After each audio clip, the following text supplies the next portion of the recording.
বিস্ময়কর এই শিশুটির জন্ম হয়েছে কোরআনের হাফেজ হয়ে। কি অবাক হচ্ছেন? শুনতে অবাক লাগলেও আপনি ঠিকঠাকই শুনছেন।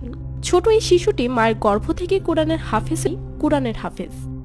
দুনিয়ার বুকে এমন অলৌকিক ঘটনা হরহামেশাই ঘটে যাচ্ছে। কোথাও কোরআন পুড়িয়ে দেওয়া হচ্ছে, তো কোথাও জন্ম নিচ্ছে এমন শিশু যে কিনা জন্মগতভাবেই কোরআন ধারণ করছে মস্তিষ্কে। আল জাজিরার বাসিন্দা এই শিশুটির নাম ইয়াহিয়া। এই ভিডিও চিত্র ধারণের সময় যার বয়স ছিল 2 বছর। বয়স কম, কথা এখনো স্পষ্ট হয়ে ফোটেনি, তাতেও আল্লাহর কালাম শোনার সাথে সাথেই তিলাওয়াত করতে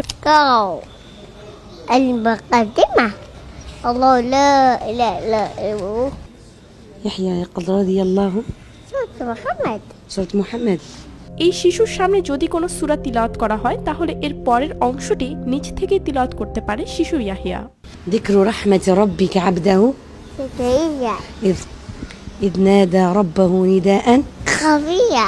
শিশুটির মা জানান, এই শিশুটি গর্ভে থাকাকালীন এক ইঙ্গিতপূর্ণ স্বপ্ন দেখেছিলেন তিনি। সাহাবে ইকরাম তাকে একটি মুক্তা দিয়েছিলেন এবং তিনি সেই মুক্তাটি গ্রহণ করেছিলেন। একই সাথে আগত শিশুটির নাম যাতে ইয়াহিয়া রাখা হয় সে ব্যাপারেও স্বপ্নের নির্দেশ পেয়েছেন।